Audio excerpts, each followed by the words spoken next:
Hey everybody, welcome back. HSC Podcast 71. Big Box Steve on the mic, got the big smooth and fresh Wes. So getting into another night podcast. If you're watching on YouTube, don't forget to subscribe and like. Spotify, Apple Podcasts, Anchor, thanks for the listens. And since before we get into anything, we got our first poll response for one of our podcasts, and it was on our Westerns. And the poll question was, who was the better Western actor, John Wayne or Clint Eastwood? That was the poll question. What do you think the answer was? It's gotta be Clint Eastwood. I say John Wayne It was John Wayne. because So, all you think of him is westerns, really. right. Clint Eastwood, you done think some of other different stuff. Right. So John Wayne took the poll. It's pretty awesome. So tonight got a good podcast. We're gonna talk a little sports, and then we're gonna get into a couple top fives. These were also really tough. Uh, we're getting into harder and harder top fives. Like every time we come up with one, it seems like my list gets bigger to try to narrow down. So this was a really hard one. But before we jump into just some sports talk, we got a little sports trivia type game. And so, who wants to go first, Derek or Wes? Uh, we'll go with Derek on this one. Wes, you'll get the second one. Okay, so Derek, here's your question: Top 10 best-selling NFL jerseys in 2020. You can't miss any. You got to get all 10. 2020? Or 2022, I'm sorry. Last 2020 year. or 2020? 2022, last year. So you 10? can't. All 10? You got to get all 10. Can't miss any. Well, that's Top going to 10 be jerseys. impossible. I'm probably not. Well, Mahomes. Yep. Mahomes is 3.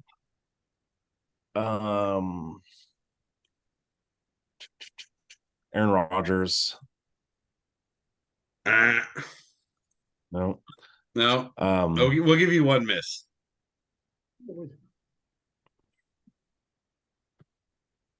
Justin Jefferson. Jefferson 7. Devontae Adams. He's Really? out. So you got Jefferson and Mahomes. All right. Well, Wes, what do you think? Top 10 selling jerseys 2022. 2022 or 2020? 2022, last year. Oh, last year? So you got Mahomes and Jefferson. I got Joe Burrow, Mr. Joe. Joe Burrow, number 4. Number 4, really? Come on, guys. Joe Burrow should be top 2. Josh Allen. Number 1. Number 1, Josh Allen. Josh Allen, number 1. All right. Okay. So, this is tough. Let's go with Jalen Hurts. Jalen Hurts, number 8. Ooh, number 8. That's all right. I don't want to say this. Dak Prescott. Number 6. Oh God. Wes hasn't missed yet. Cowboys. Dak. They love the Cowboys. Love the Cowboys jerseys. That's a little hint, by the way. Okay. Chris Henry. Done. Oh, Trav, you mean Derrick Henry you meant, but yeah, he's not on there. All right, we'll go back to Derek. So we got Prescott, Jefferson, Hurts, Mahomes, Burrow, Allen. CeeDee Lamb. CeeDee Lamb, number 5. Keep going.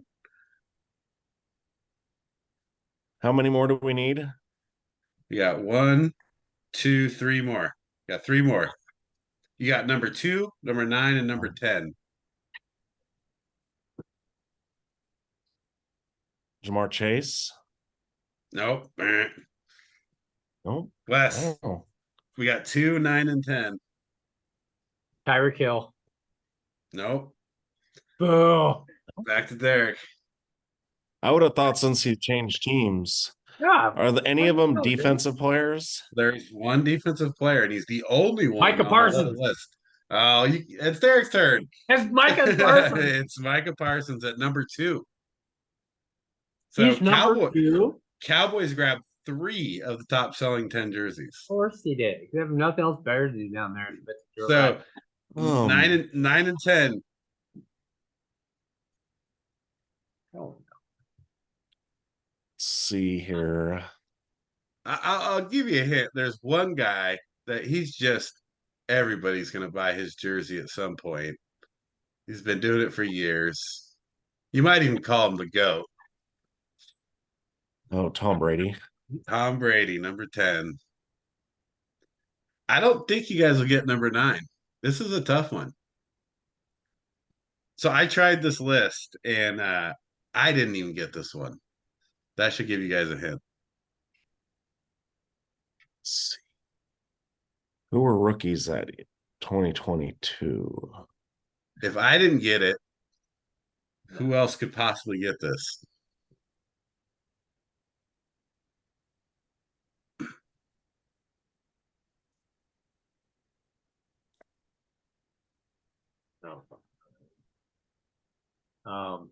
He's trying to give us hints there, Wes. It's a hint. If I wouldn't know this, okay. I know who you're Justin talking. Fields. Justin Fields, Oh, number yeah. 9. So So you I got was about to say it. But... Oh, jeez. Josh Allen, number 1, Micah Parsons, number 2, Patrick Mahomes, number 3, Joe Burrow, number 4, CeeDee Lamb, number 5, Dak Prescott, number 6, Justin Jefferson, number 7, Jalen Hurts, number 8, Justin Fields, number 9, and Tom Brady, number 10. Yeah, I would have All right. thought Tyreek Hill and Devontae Adams, because of them switching teams, people would start buying their jerseys. They're buying their jerseys, right? Yeah. All right. So, Or who wants first shot at the next one? No, All right, Derek, you ready? is it another top 10 list? This is a 5. Okay. And it's the most famous named athletes with the first name of Joe across all sports in a survey of a bunch of people. So they surveyed a bunch of people. They said, who are the most famous Joes? So think about, you're talking about young people, middle-aged people, old people. Who's the most famous Joes around all sports?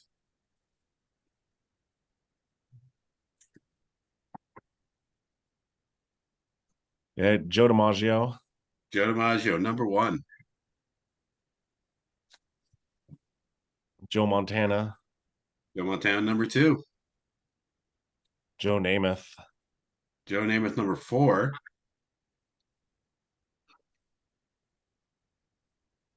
I'm trying to think of other Joes. Remember, it's around all sports and all ages. I know.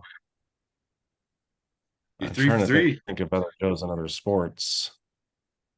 The only one else I was thinking of is more because of coaching, but he played too. No, it's a player. But I don't know. Or it's an athlete. It's the athlete. Like there are no coaches on here. Okay.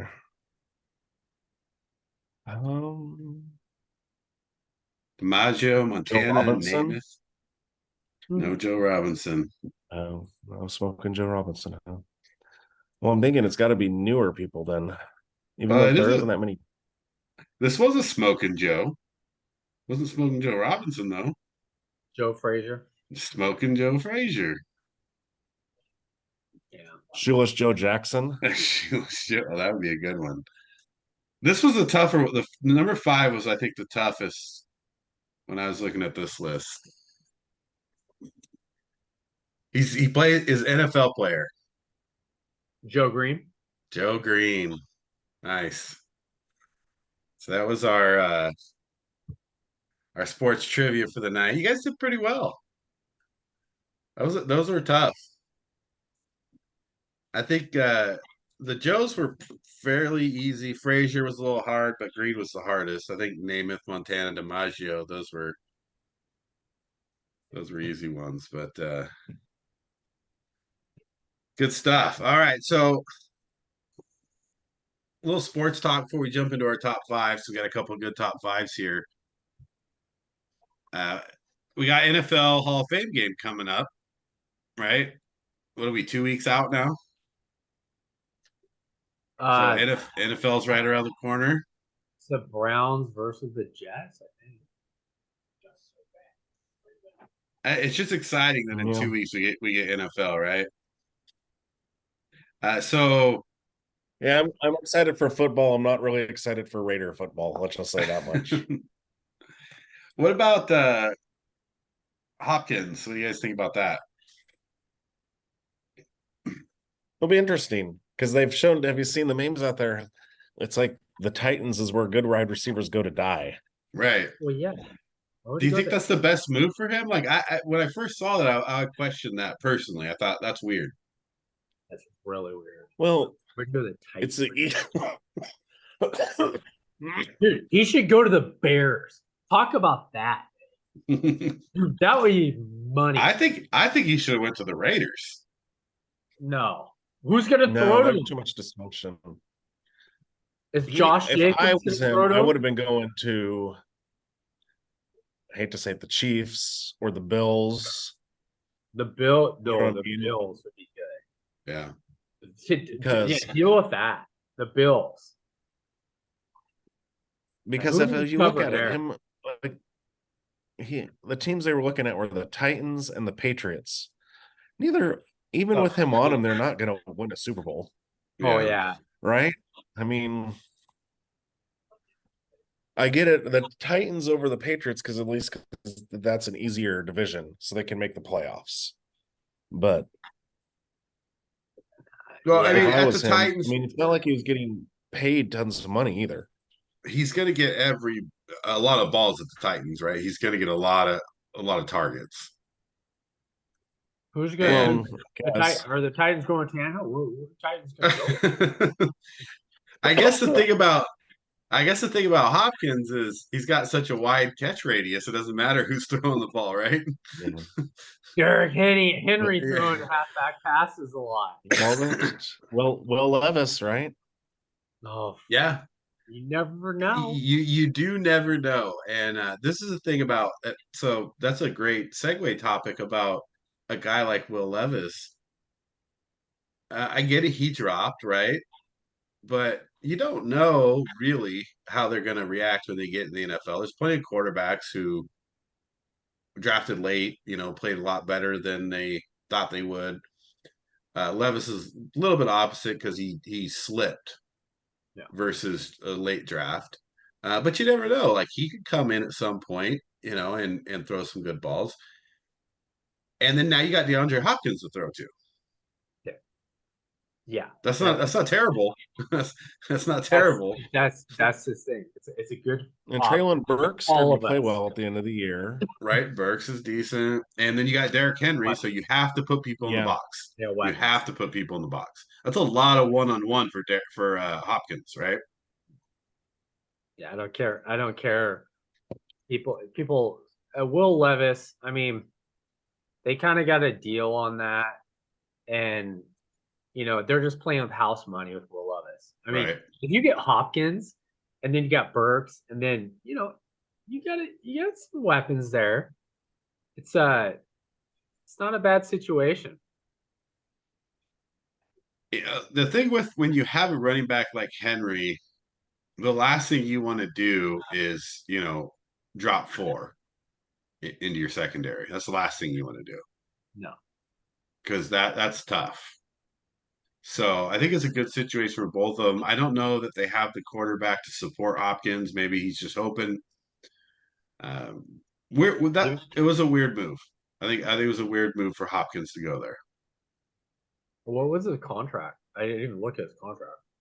It wasn't that bad. It was like 3 years, 33 million. Oh, something like that, I think. Yeah, right? about 10 million a year. 10 million a year. Yeah.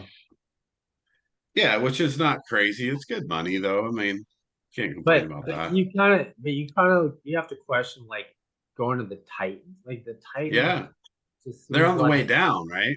I they mean, don't. I feel like they're on the way down, and Jags are on the way up. If you would have went to the Jags, that would be saying something. Like, oh damn. Well, they got Calvin Ridley now, though. Right. They got Ridley, and then they still got the guys they signed last year. Zay Jones. He should have gone to the Ravens. Yeah. Put him with OBJ. Whew. And Bateman. Brutal. Yeah. And Andrews. Yeah. So one more sports topic I want to talk about is Barkley's been a big topic of discussion, and the paying the running back is a big topic of discussion right now. Yeah. Like teams don't seem to want to pay running backs. Barkley obviously wants a big payday. The Giants don't want to sink a bunch of money into a running back. Is this justified? Like, how do you feel like these teams are looking at running backs right now? Should they look differently, or are the owners in the right here? Or GMs, whatever you want to call whoever's making the decisions, right? Are they right not to pay the running backs? Depends who else they have. Well, I mean, if you look at the history, right? Look at who the running backs that have gotten paid. Yeah. Ezekiel Elliott. What happened there, right? Yeah. Le'Veon Bell got paid with the Jets. Look what happened there. That one. Christian McCaffrey got his big contract, and then he got traded because he wasn't healthy. Yep. I mean, that's the problem with the running back position.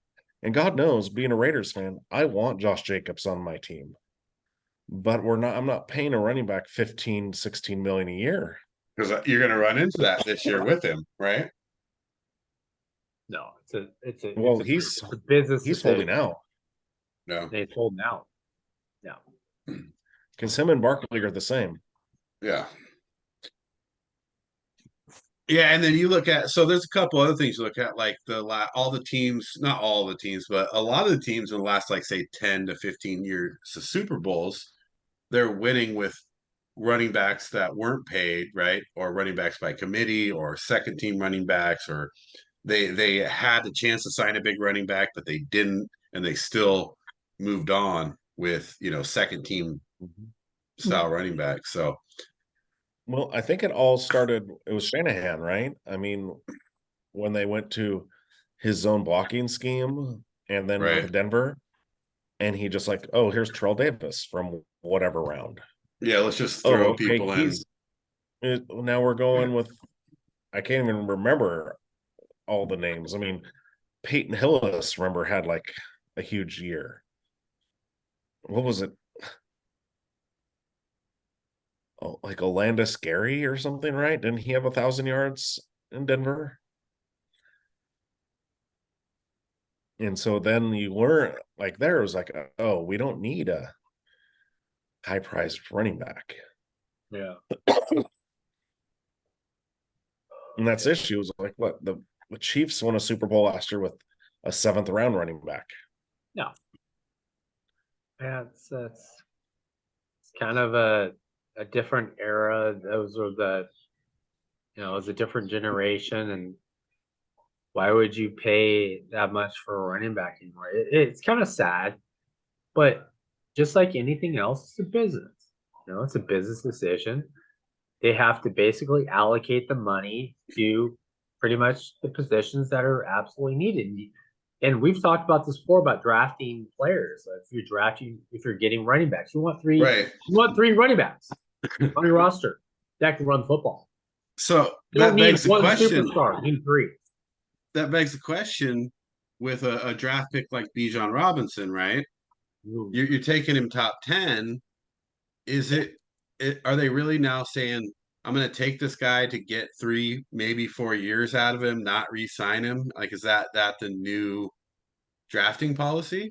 The only thing I'll say about Bijan is, let's say we just flipped Atlanta and Dallas. They're two totally different teams.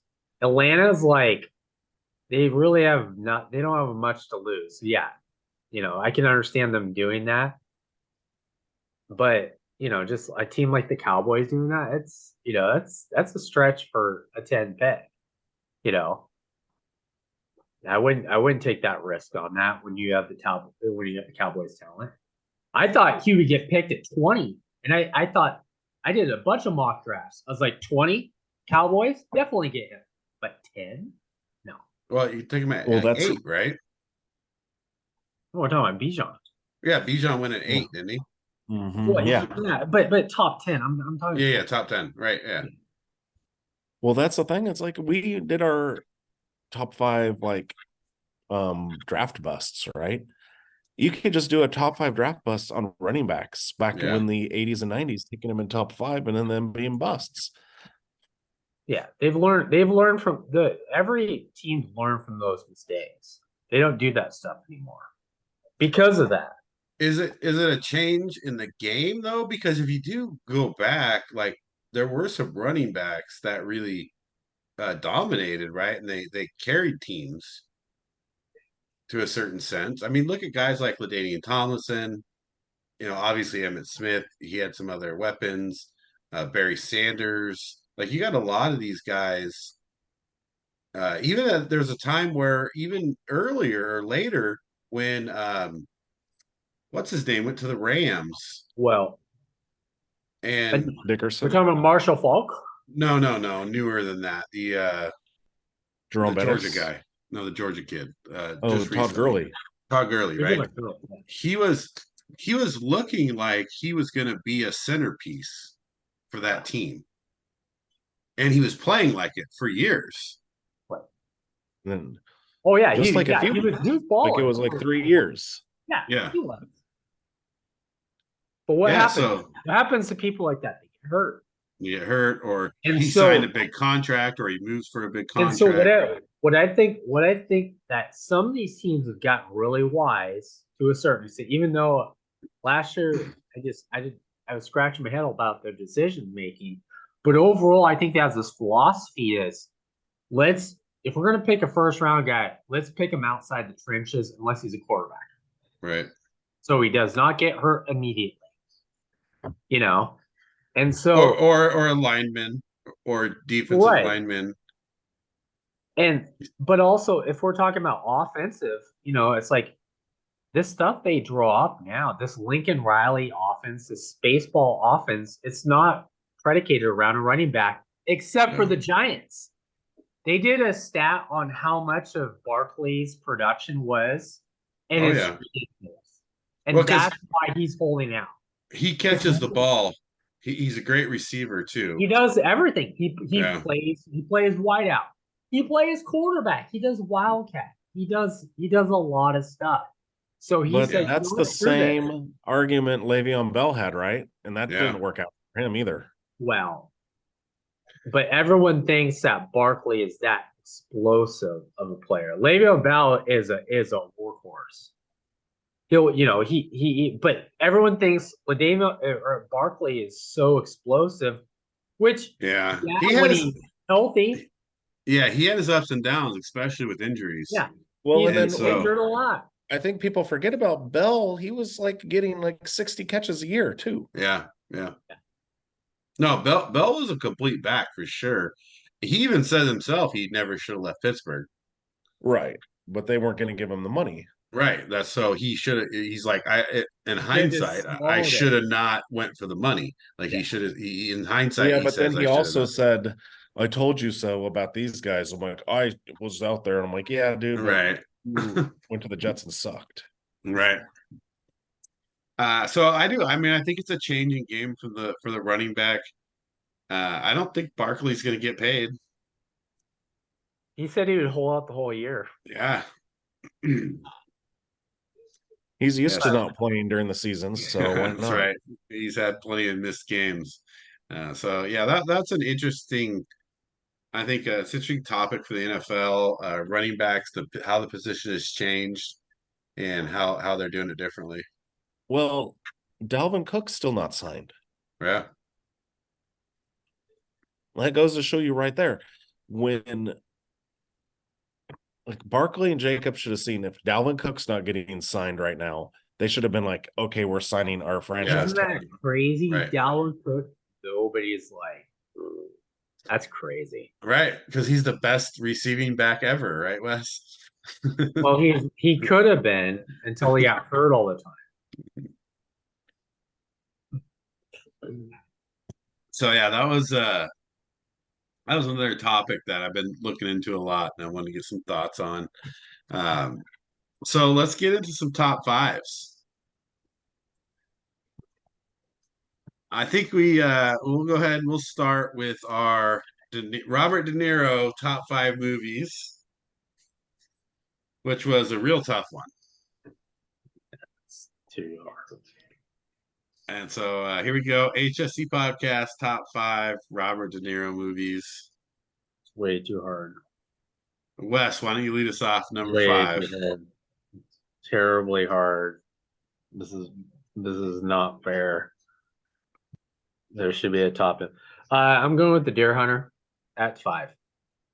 Deer Hunter at 5, yeah. It's ensemble. But he's just so good in that movie. I mean, this. I mean, the Russian roulette scene is hardcore. I watched that when I was 16 years old, and I wasn't prepared for it. I'm like, what is this movie? They're dancing around in a freaking. It's a wedding for a house. This is kind of lame. But then he gets wasted. You're like, all right, it's kind of cool. And he starts seeing all this stuff. It's like, this is this. And like, all right. And then all of a sudden they're in Vietnam, Russian roulette, and he freaking caps the guy. And yeah, it's top 5 worthy. Not one of his best performances, but just what he had to do with the movie. It's also a best picture. It's the best picture. It's one of the only Vietnam movies that won Best Picture besides Platoon. Platoon won and that one. That's it. Yeah. Yeah, I think that's a good one. I like that movie. I think that's one of his better. It's definitely older, you know. It's early De Niro for sure. So at number 5. There's a lot of other movies I could put number 5, but I wanted to put this one in there because I wanted at least one De Niro comedy in there. And so call it what you want. There's probably different movies I could have put in here, but I got Meet the Parents at number 5. I love a little bit of comedy from De Niro. I think that's great. And in this particular movie, he's got such a dry humor in it that you just want to keep watching it, and I think he plays a good part. You know, the florist who was really a ex-CIA agent, and he has one of the best lines ever. He's like, "Are you a pothead fucker?"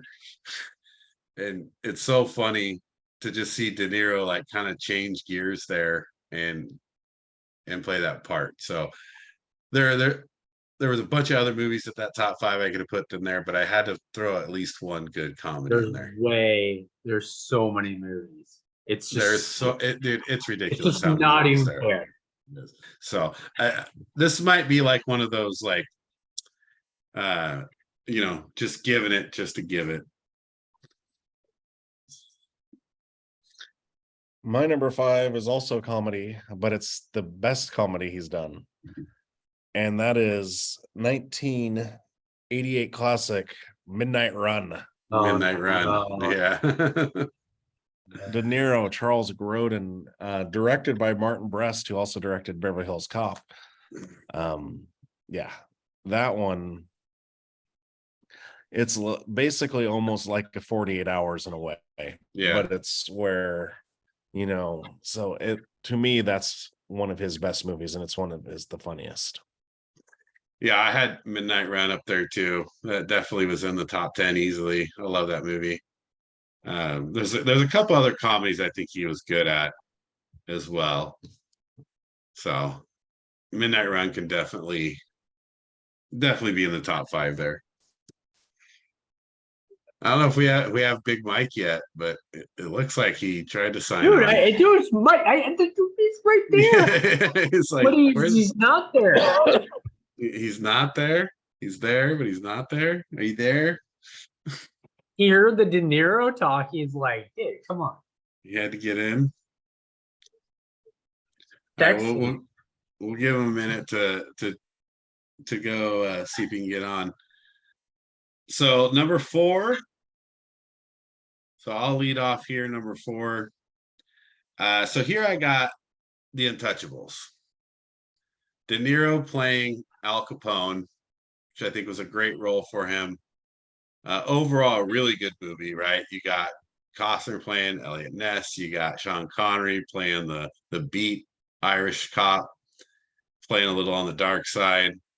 I love the story behind it, and I think De Niro did a great job at Capone. And so this is one of my favorite roles he played. I think he did a good job here. So I got Untouchables at 4. I got a movie that is almost 4 hours long. 1984 classic, Once Upon a Time in America. Yeah, America. Yeah. Good cast, too. Yes. Yeah. And it's a 4 hour long movie that doesn't feel like a 4 hour long movie. And that's why I like it. And, De Niro, James Woods, one of his earlier movies. Yeah, I like it. I could easily have that in top 5. Wes, what do you got it for? I got The Godfather Part 2. Just because that's an interesting one. I mean, yeah, it's of course it's not Al Pacino's role, right? But he did nail a young, Corleone. I mean, he nailed it. And wasn't he nominated for an Oscar for it?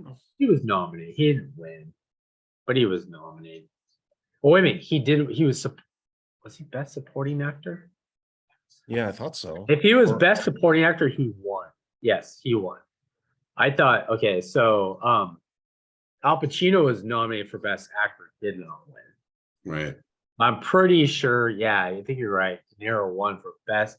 It's kind of weird because Marlon Brando in the first one and Al Pacino were both best actors. But I think in that one, De Niro is a best supporting actor. He probably won. Yeah, and it wasn't like it was a great part of the movie. He did win, right? It was a great part of the movie. It's like that kind of flashback type role to Corleone, which was awesome. Also in that movie, 3 of the best actors supporting role were from that movie. Yeah. Yeah, because it was really, I mean, obviously it's packed full, one of the best movies ever. So James Bond should have had one just for obviously a lot of people will argue that to be the best movie ever. You see that in a lot of in a lot of top 20s. Well, what's funny is when you think it was Hyman Roth and then Frankie Pentageli were the ones that were the supporting actors that got it nominations. Right. All right, number 3, we've got Derek leading us off. Yep, I'm going with probably Wes's number 1. I'm going 3, 1976, Taxi Driver. Taxi Driver. Taxi Driver is just a great movie. He got nominated for that one too, right? Pretty much. It's a great family classic. It's about life. Yeah. But he was nominated in that one too, right?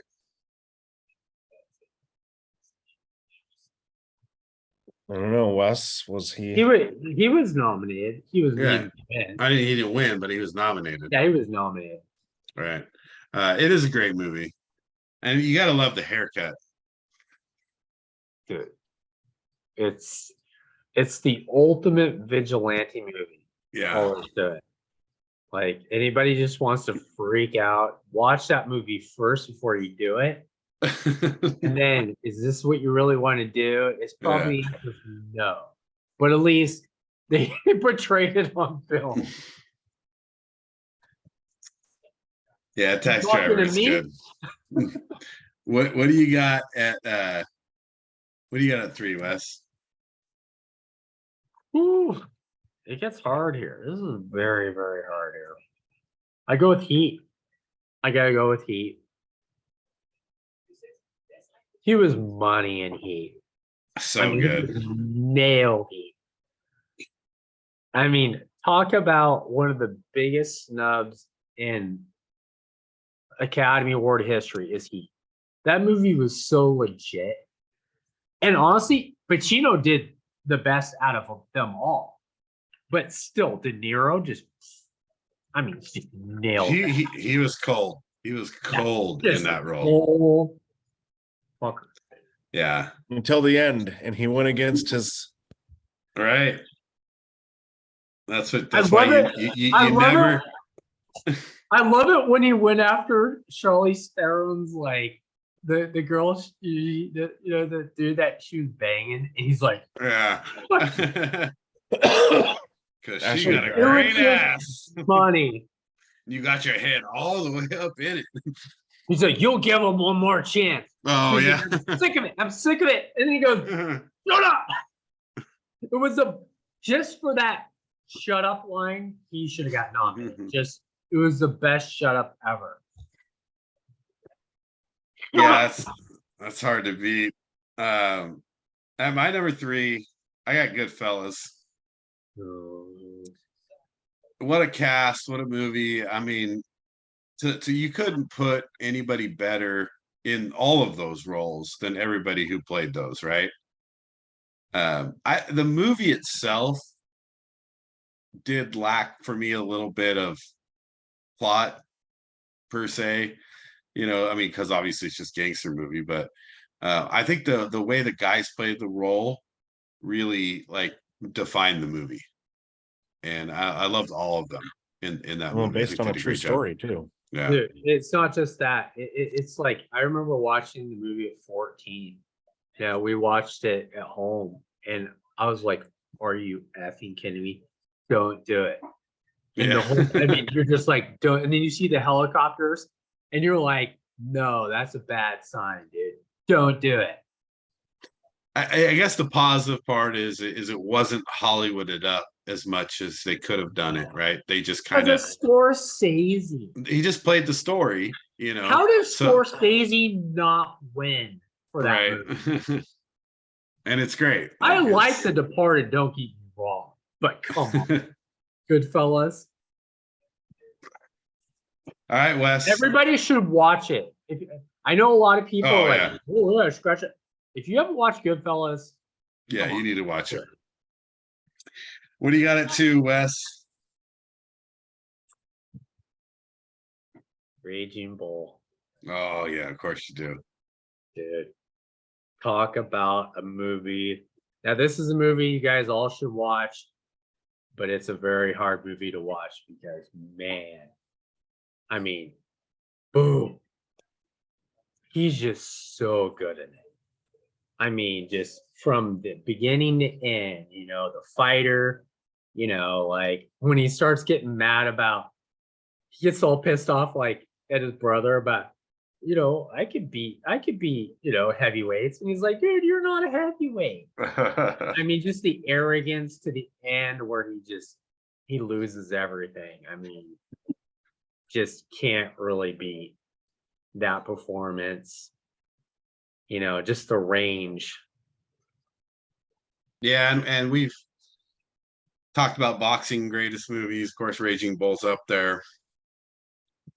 Yeah, and that's such a good movie for him. So I got a little different movie here too, and this might be a little personal preference, but I have Cape Fear here, Oh, and I just it, it's not like the the part you'd really want to watch him play because it's such a bad person, but he does it so well, and he makes the movie. It gives a little bit, it gives the drama, it gives it a little bit scary, it's got everything into it. But the way he encapsulates that role, it really like scares me to the fact that like he might be that guy. it's not an easy movie to watch. Yeah, At it's all. not. It's not. At first, you're like, it's kind of funny at first, and then you get on the boat, and it's like, no, this dude Yeah. is psycho. So I always liked the movie. I thought Nick Nolte does a good job of playing that patsy almost role, but I think De Niro just kills it and puts in parts where he's on there when he's sitting on the wall. Come out wherever you are. I mean, it's just Now, like you're come out wherever you are. it's just he does so good in that role. So I had to put Cape Fear in there, and that's kind of like a personal preference. I think there's better movies he probably, as far as the overall movie, but I don't think you encapsulate a role much better than he did in that movie. Derek, what do you got it to? My number 2's already been said. It's Goodfellas. Yeah. Just great movie. But it's hard because it's more though it's Ray Liotta's movie, but Yeah. he does such a good job in that movie. Really is. Talk about a dude that just nails the role. I mean, I almost could have moved Goodfellas out just because of the other actors in the movie, but Joe it's such a good movie that it's hard not to put in the top 5, right? And that's why I had it at 3 for the same reason. Joe Pesci doesn't make the movie. Yeah. Well, Ray Liotta too, though. I mean, He does. They both of them. did. Yeah. Yeah. And De Niro's just him. It was De Niro. That's what you expect from De Niro. Right. But the best part at Goodfellas when she's like, oh, the package is over here. He's like, over there. And you're even scared. Like, are they gonna whack her too? And he's like, over there. Remember that, Derek? No. Yeah. So let's get in number 1 here. We're at number 1, right? Everybody gave their 2. So I'm leading off number 1. It's already been said, but I'm going to reiterate it because I don't think it was rated high enough. And this is where I come in with Heat. Because when you look at Pacino and De Niro playing opposite each other, the way they play off each other, their interactions, just the way from finish, the way De Niro takes control of the movie, of the actors, of the role, of everything, dude. I've never seen him as commanding in a movie as he was in Heat.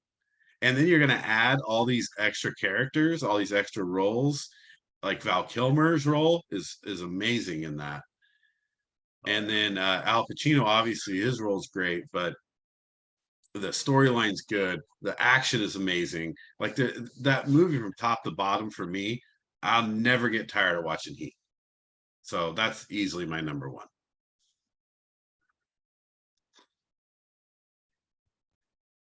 Well, Big Mike's gonna be happy. My number 1 is also Heat. Yeah, Big Mike's getting in the comments now.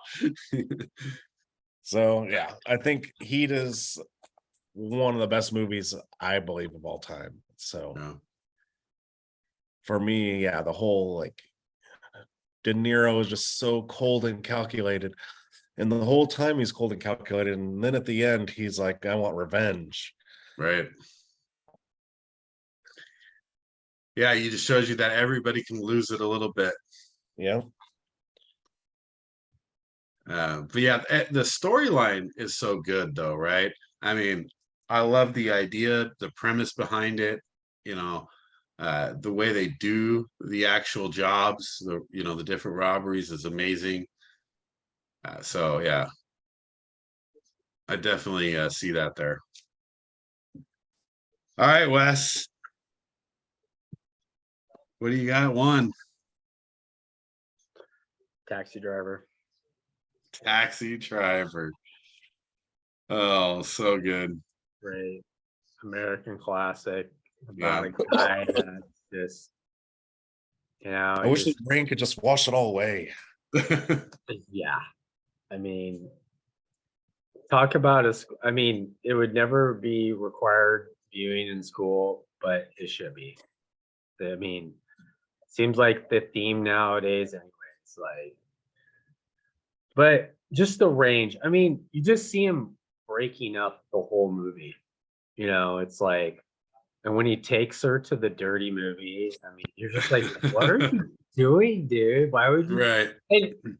And Sybil Shepherd. Oh my goodness! Like, I didn't remember how, like, dude, she's like a 12. She's not a. She's like a 12. She's a 12. She's a 12. I think about that though. It's like, why would you take me to a dirty room? Are you kidding me? Why would she go out with a taxi? Right. Oh yeah, dude, that would never happen nowadays. That's like, Well, it wouldn't be called. It'd be called Uber driver. Yeah, it's an Uber driver now. Oh, that's name of the movie, Uber Eats. That's the new Taxi Driver for 2024. I'm tired of everyone ordering McDonald's. Oh man, that's so good top 5 there. De Niro was tough. I mean, I don't know about you guys, but I had like about a list of 20, and it was hard to remove a lot of different movies. No matter what order you put them in. Yeah. Well, it was also hard because I was looking at a couple different movies where there were similar types of movies. So even though I thought they were both equally as good, I tried to not, I tried to remove some where he played a similar role. So it wasn't always like, I knew Wes would do Raging. I knew like Raging Bull would be in there, so I didn't put that in. And yeah, Raging Bull was a tough one for me to take off, but I was like, I know Wes is putting Raging Bull in there.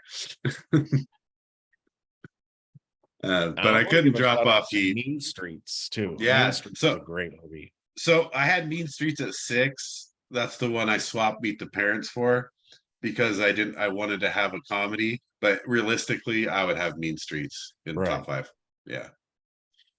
So that again, that was like trying to get a more lighter movie from him, and throw in his new comedy. But Mean Streets, I think, is definitely one of his best. All right, good stuff. Let's jump into the next topic here, which equally is hard, especially if you're a gamer. We're getting into top 5 video games, and we didn't really specify, console or anything like that, right? It could be PC, it could be console, it could be whatever. But as you start breaking this topic down, even if you're not a huge gamer now, like you played games when you were younger, most people did, and then those games pop up, and there's just so many. I had more video games on my list than I had De Niro movies. From my breakdown, Well, I just did console. Yeah, because there's so many just computer games I could have done, or right, and even console, like you can go forever too, right? Like it doesn't matter. Like you're just gonna go. Oh yeah, mine are all old. I mean, you can specify anything you want, Mike. This is why it's a good topic, Mike, because we can be so wide of a range, so we don't have the same answers. Yeah, this is going to be, I think, well, there might be a good mix, but I think we might have some of the same. So, let's jump in here. Let's here's our HSC Podcast top 5 video games. All right, Mike, you jumping in? Where's Mike at? Oh, I see him right there. Well, I'll start with Derek. let you go first. My first, I'm starting off with a big banger here. A 1988 classic video game, Super Mario 3. One where you can, he gets his little raccoon tail thing and he starts, oh, Big Mike, you don't know. Come on, get on here and talk. That's the one, the original is great, but the third one is where you could go and you can transfer portals and you can go to secret worlds. And so for me, that was the best of the Mario Brothers movie or games. I mean, and obviously, Mario's classic, right? It's timeless. So many different games. It's very classic. So yeah, I get that. You got to put that one in there. All right, Wes, what do you got at 5? NHL 94. NHL, I love it. What from so Wayne Gretzky's head could bleed? Dude, that's why.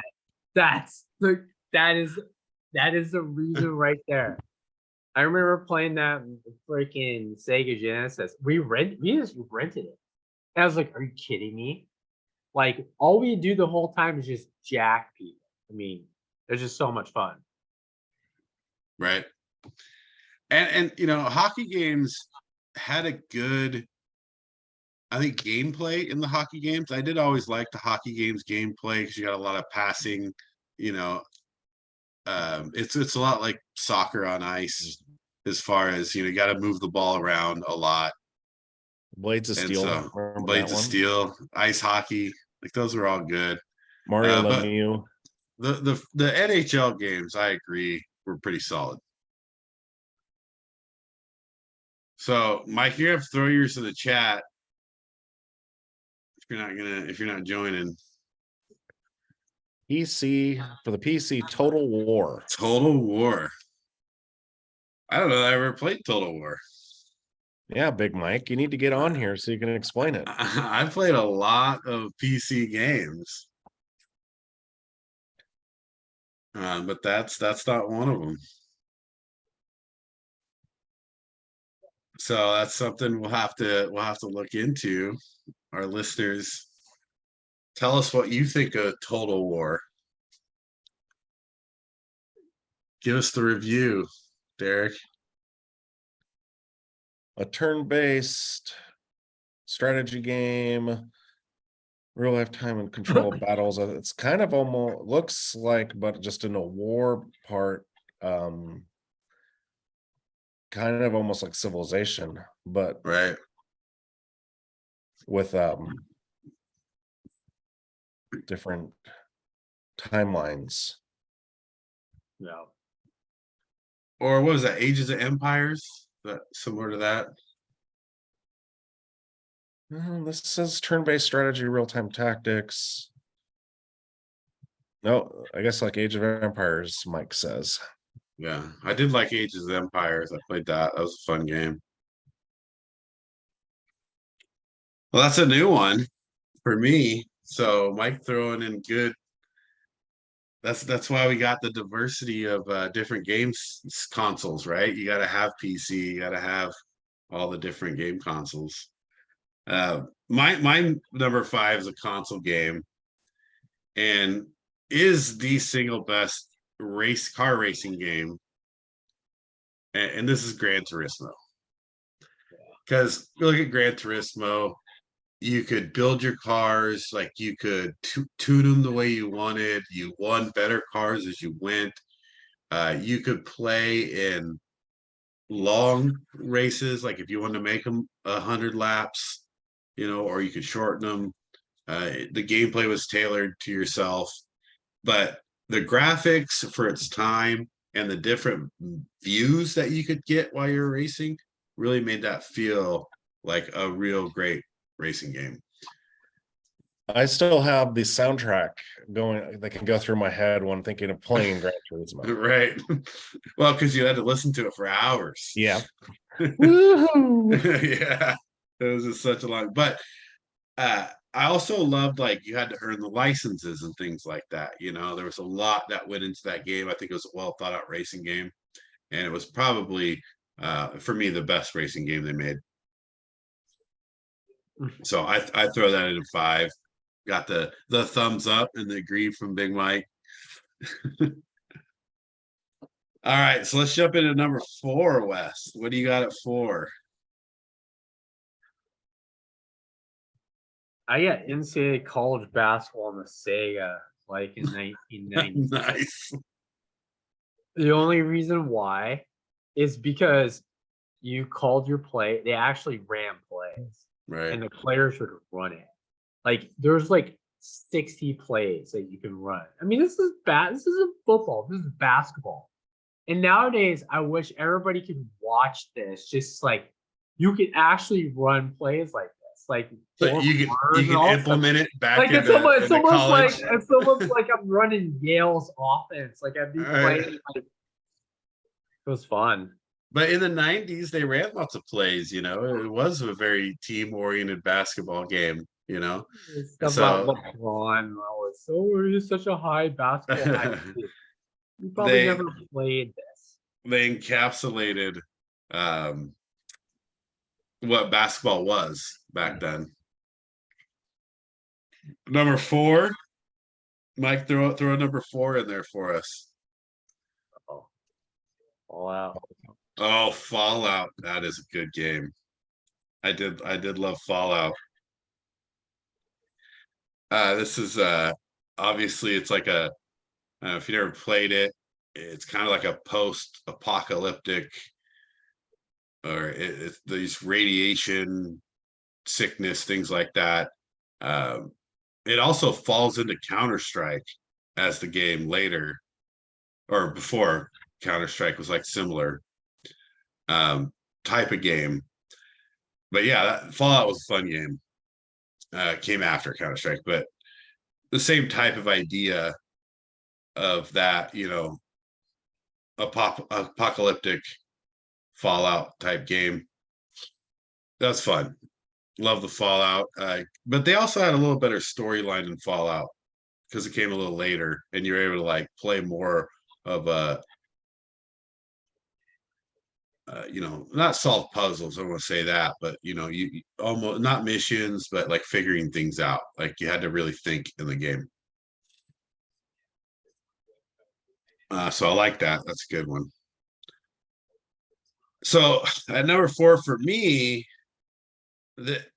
I put a first-person shooter here, and I really wanted to go Call of Duty, but I didn't because I'm old school. And if you talk about the best first-person shooter ever made, it's got to be Doom. There's nothing better than Doom. It's old, but you know it stayed classic. They made it multiplayer after it's been out for a while, but you're going around first-person shooter. You're killing that.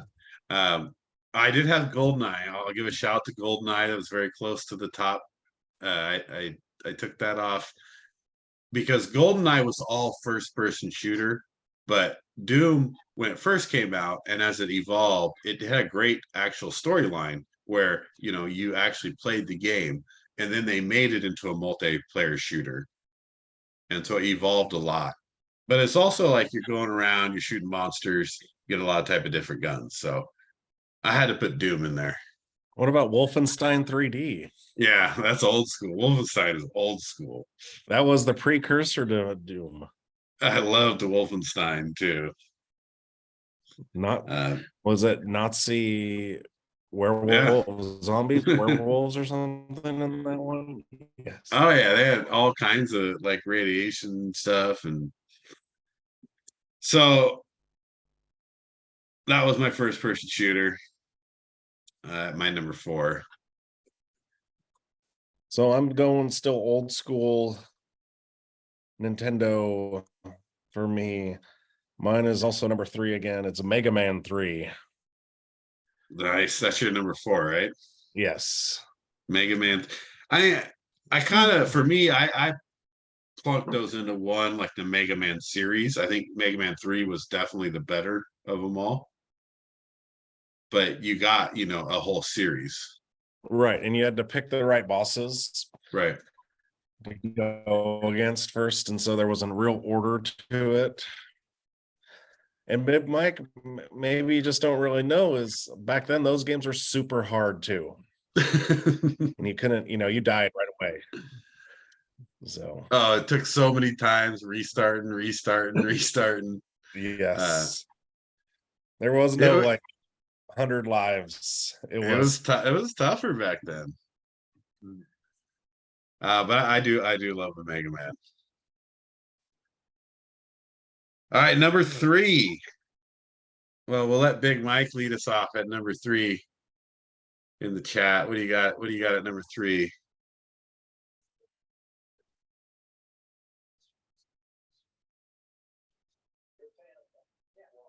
See how fast the type. Oh, Grand Theft Auto. Yeah.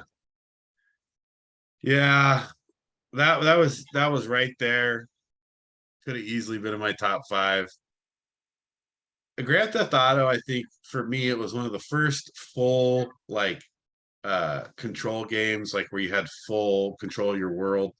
There were things you couldn't do, but you could move around to a lot of different places. You felt like you were interactive with almost everything. Yeah, sandbox. That's the best way to describe it. It did feel like that sandbox type game.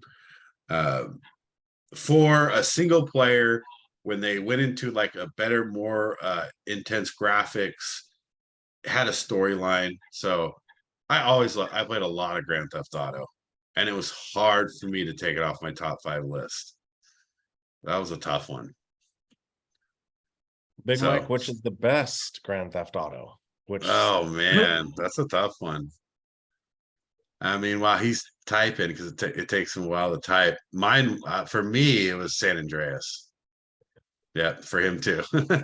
I think San Andreas gave you the most storyline with like do what you want to do. And it's also started implementing a lot of the cooler vehicles. You could even go steal the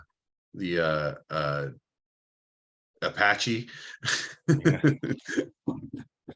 You could get the tank. Yeah, the tank. I mean, there was a lot of cool stuff in San Andreas, but then you could like go and like work out with your character. You could like beef him up. If you wanted him thin, you'd run a lot and he'd lose weight, or if you went and lifted a bunch of weights, he'd get ripped. So there was a lot of player interaction in that game. Because that was one of Joe's favorite games, and he'd have it, and then I'd play it once in a while, but I'd never get very far before I just went on a rampage and saw how far I could get before the cops got me. Then you're trying to get to like 4 or 5 stars, and yeah, I'll tell you, just to give you a quick story on this. When we played San Andreas, we used to play this game where you'd have to get to 4 stars. And that's when the FBI would come after you. And the game was, how many FBI agents could you kill by beating them with a nightstick? That's all you could use. You couldn't use a gun. And you had to beat them with a nightstick. And the problem is they would come in like the suburban type vehicle with 4 of them at a time. And if you tried to like beat one with a nightstick, the other 3 are shooting you. So you had to like trap them to where like only one could jump out of the car, and you like trap them up against the wall. And then you're like trying to get to like 7, 8 FBI agents beating them with a nightstick. It was funny. Like you probably smoke a lot of weed when you're doing that.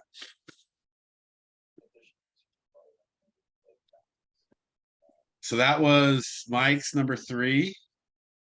So my number 3, classic, and this is my only sports game on here, and you guys know what it is.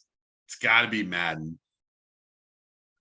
And again, I'm not going to try to specify which Madden's best, because you got 25 years of Madden or more. Just not the last 5. Right. It's not as good, I guess recently, but Madden was such a great game from the beginning, and I played Madden so many years. but it's football. I love football. They develop into a great game. They do a good job. They've always done a pretty good job of like making sure the ratings are fairly accurate and the plays are good and things like that. And I think it's the best sports game that I've played. So I got to throw a sports game in there. And Mike agrees. Loves the Madden. What do you got at 3, Derek? I got a football game too, but it's not Madden. Tecmo Super Bowl. Wow, yeah. And I'm not talking the original. I'm talking the one that came out on the Super NES that had the seasons. Yep.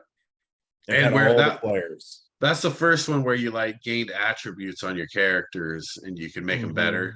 And it was a franchise mode, and you could. Yep. Yeah, first franchise mode, first like developing your characters. I love that one.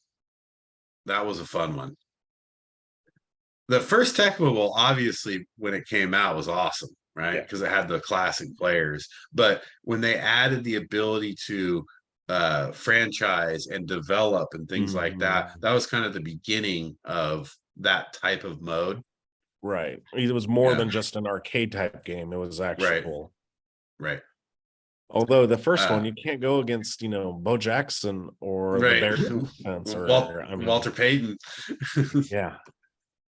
What about Blitz? Blitz was fun. That was an arcade style game. Played some Blitz. It wasn't no Tecmo Bowl, but it was worth some quarters at the arcade. Yeah. All right, Wes, what do you got at 3? I got NBA Jam. Oh, I love the NBA Jam. Just so dumb. Like just playing like on fire. Larry Johnson He's on fire. No, Larry Johnson and Alonzo Mourning. Remember that duo? Yeah. That was brutal. But at the arcade, though, that's the one thing about for me, for NBA Jam, when you got the arcade, you were playing 4 people, 2-on-2 in the arcade. It didn't get much better than that. Especially like the nickel arcade, because you're just throwing in nickels. The only thing I didn't like about the old NBA Jam is like you could steal the inbounds pass so easily. And then dunk it. And then you steal it, dunk it, and you get on fire. I love the NBA Jam though. It's such a fun game. Do you remember the old arch rivals? Oh yeah, you punch them. You punched them or you pantsed them. I mean, you can go back as far as double dribble when you're talking about basketball games. Yeah. That's old. I thought you were talking about your NCAA basketball game where we would just shoot dude. Shots. NCAA basketball on the Super Nintendo. That was fun. That was real fun, but kind of unfair. He's shot 2 3-pointers and is 1 of 2, so we give him 50% average. Yeah, and so he can hit half quarters, no problem. All right, here we go to number 2. So I'll lead off here. I don't have a specific one, so I'm putting this in as the whole. Even though I do believe Super Mario 1 is one of the greatest games ever made, I got Super Mario here, and maybe it's nostalgic, but Super Mario over time, it's so good. And it was kind of like an iconic game as far as it was just so different than the stuff that was out at that time. I was used to playing Atari stuff and television stuff. And now they come out with this 8-bit Nintendo system. And it was like the coolest thing on the planet. And then like, here's the thing. Have you ever been downtown? They have this arcade place where it's I don't remember what it's called off the top of my head. Now the wind must have shifted. I But- know what you're talking about. Jay used to go there all the time. Yeah, so what's Oh, funny is you go down there and they have all these arcade games, but then they have a Super Nintendo or a regular Nintendo at the bar. And if you can beat Super Mario Brothers without dying, they give you a free drink. And so you're talking about this game's been out for 40 years.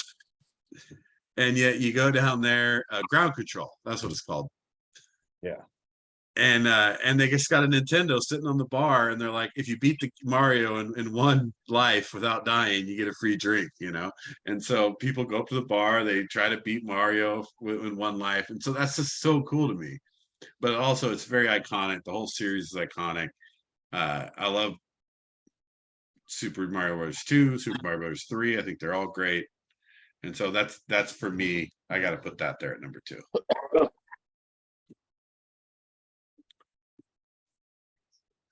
What do you got, Eric? Number 2. I'm going the last NCAA football game, NCAA 14.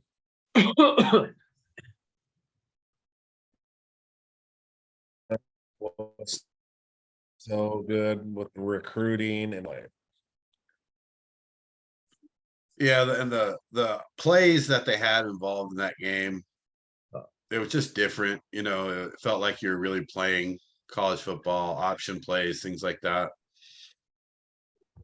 right. And it was just like, and what's funny is I really didn't care about the players because you did your Yeah. own thing and you were recruiting and you did all your other stuff. So it was, for me, that was probably, I played like, if I had to choose between NCAA or Madden, I'd take NCAA over Madden every time.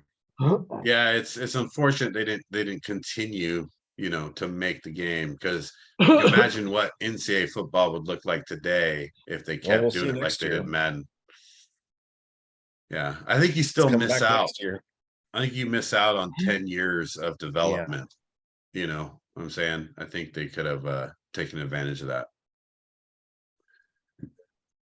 All right, Wes, what do you got at 2?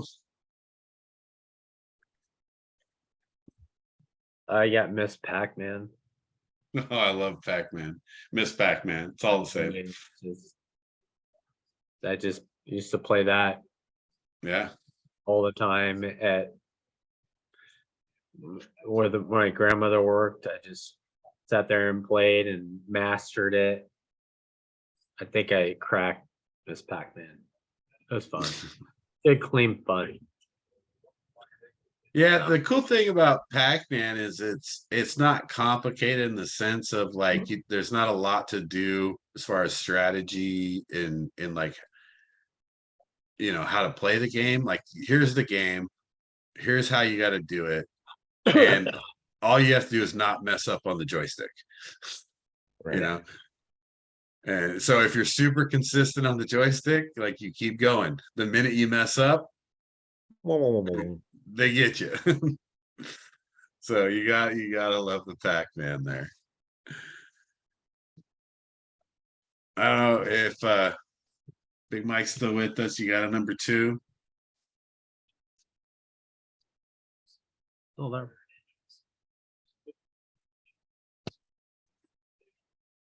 Let's see if he gives us a number 2 there. Nope, there you go. Witcher. Oh, The Witcher. Oh man. So this is one of Holly's favorite games, which is crazy because Holly's not a big game player, but she loves The Witcher. It's one of those RPG games, storyline. You gotta like you have to complete missions, right? And you have to do things right. But there's also fighting in it. It's a very good storyline also, which I think makes it a great game. It's almost like watching a movie half the time, So for me, I have trouble with that because I don't like cutscenes as much as some people do, but the cutscenes are great. The storyline's great. Everything's about it's fun. The fight, I love the fight scenes, and they have a really good control of the player that you don't get in a lot of games, of where you can swing and how you can move, which I think made that game really good and different than a lot of games. So Witcher was definitely fun. I think Witcher 3 was the best. All right, here we go. Jumping into number 1. What do you got, Derek? My number 1 is the video game that almost made video games illegal, and that is Mortal Kombat. Nice. And it's good at home. It's good in the arcade. Like, it's good everywhere, right?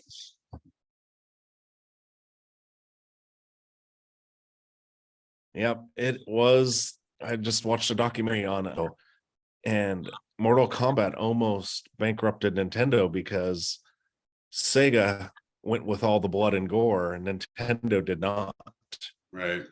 And so they lost tons of sales because of that. Yeah, and it's so cool when you talk about like it's not Street Fighter in the sense of, Street Fighter is a similar game, but Mortal Kombat adds that extra, at the end. So when you're finishing people off, they added in those finishing moves. I think the characters were cooler in Mortal Kombat than a game like that, or a game like Street Fighter or Tekken's or the other ones they had. And yeah, it's definitely one of the most iconic games ever made. You had to figure out what the finishing moves were, and then make sure you wrote them down so you could see if you could do them again. It's so hard to play that game too. That's the hard thing with those type of games. It's like you got to know these sequences of the buttons. Mm-hmm. And so that made those games tough. Like the 80s, early 90s, all those games, it was like you had to know sequences and buttons, and you got to crouch at this point, and then right. Yeah, I could easily put Mortal Kombat up there. All right, Wes, what do you got at 1? I got Madden 05. Just because it's pretty much the last Madden game I really played. So. And it's Madden. It's freaking Madden. I mean, of course, I will play this year. I'm going to start playing again, but I retired after 05, so it's just like, figure there's nothing else for me to prove, But, I mean, freaking always doing Michael Vick and it's football, right? Number 1. So you get to play football on a video game, call your own plays. That's what makes Madden great. My favorite part about Madden, or especially those type of games, especially I really Madden. thought you were going to do Moonwalker. I almost thought about it, put it in the top 5, but still too weird. Yeah, don't let me get old school on some of the games with you. We played a lot of them. I love Madden that you can play defense too. So I love that part of Madden. It's not just like an arcade style, like you could stop people. I just play both teams and I win every time. I bet you do. Derek has the best Madden story when he unplugged the game when we were playing. I kept doing an onside kick with Buffalo, and they just kept getting it. Well, that's because that would be the time where you would try to figure out all the cheats. That's Right. where we figured out the half-court shots, and then Right. it was like, you would take this one team, you could do. I forgot to tell you the one story, Wes, right, of the NCAA football. Wait a minute, back up. That was a cheat. They had cheats back then. Oh gosh, yeah. How did you figure that out, Steve? Well, there was there was actually no onside kicks. Like what you had to do was let the kick go to power and let it come all the way back to no power. Oh, And then they would like squib it for like 10 oh, yards. But yeah. Buffalo's offensive line was so good, they would just run down and get the Yeah. ball on kickoff. I remember. I figured it out before, then Derek came over to play, and so I was doing it. That was pretty funny. Wow. All right, Big Mike, number one. What do you got?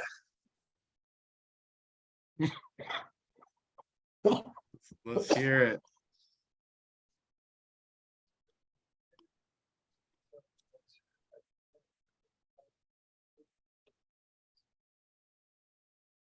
You already said GTA. You can't say GTA again. he's like, you know, it's GTA number 3 5. and number There needs to one. be a number. I like it so much. San Andreas. I like it so much. It's number one. Oh, there Skyrim. we go. Yes. Yeah, I can easily put Skyrim up there. Skyrim did a great job of that RPG game, but integrating, it was one of the first games that integrated being able to do more than just the storyline, where you could go out and like you could make armor, make potions, play off the storyline, do other things, do whatever you wanted to do. And I played a lot of Skyrim. I think that's a great game. You can actually now play Skyrim on the VR, which is crazy. So you put the VR on, That's great. and you're like in this world, dude. It's nuts. If you walk to like a cliff, you feel like you're gonna fall off. Yeah, it's pretty crazy to play that type of game in a VR. Skyrim's definitely was in close to my top 5 for sure. But I'll finish up with the number one game of all time, and I don't know that you guys played it, but it's a PC game.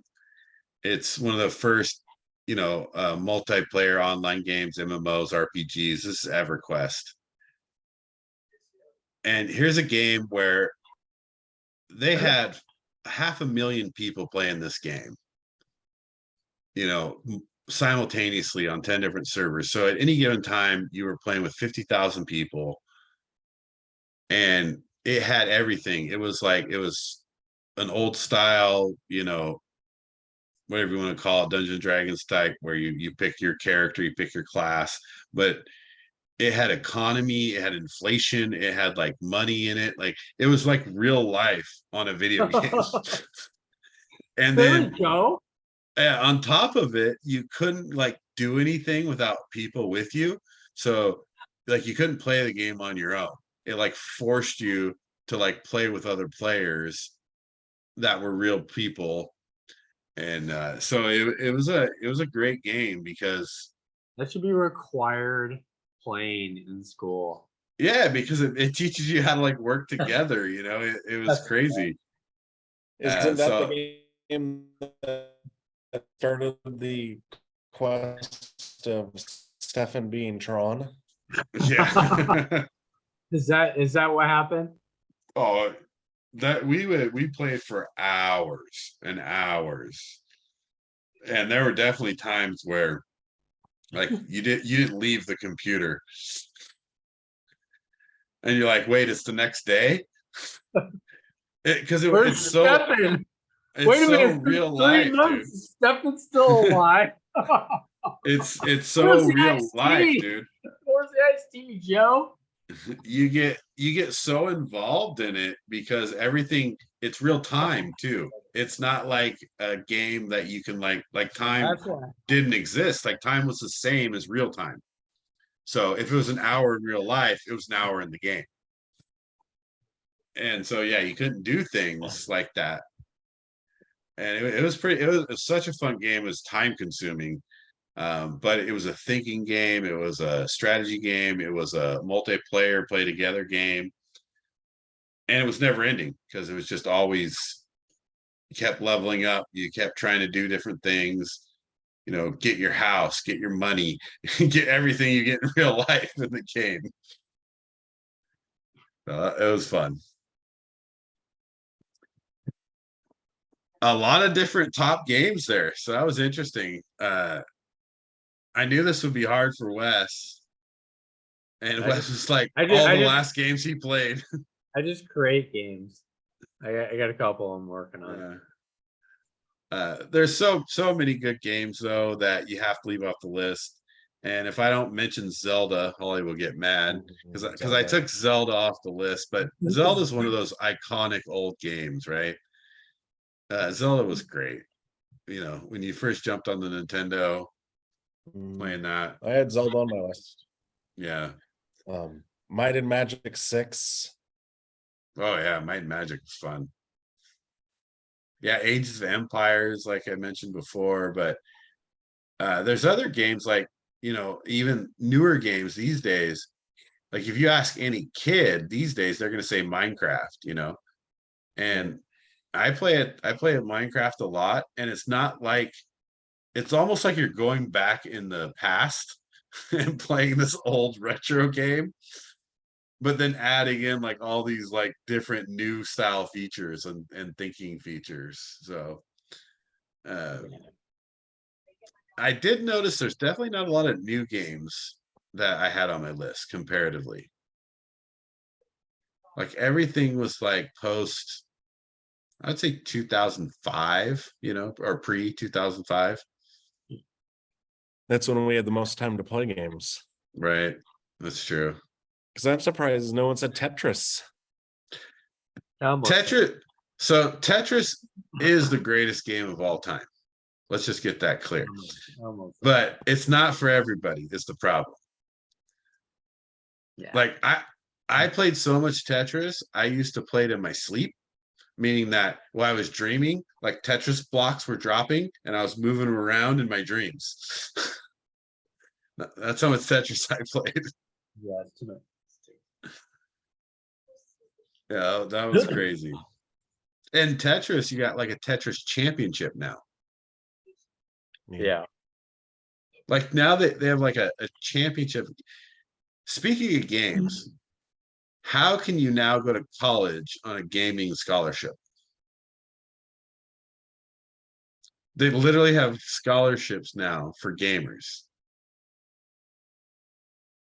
So kids can play so many games, play so much games that they now go to college on a gaming scholarship. Well, not even that. People pay money to watch other people play games now. Oh yeah. I have a Twitch that I turn on when I play just because people just follow me. Like people just like to watch me play games, especially Minecraft. They love it. I have a Minecraft YouTube channel that gets more views than we get. So figure that one out. Yeah. This is how you build this. That's Right. why, because people like want to know how to do stuff. Right. Yeah. But we're giving quality things here because we're making everyone's lives better by telling them what awesome movies to watch. Totally. I think everybody should watch Taxi Driver because it's a family movie. Like Raging Bull.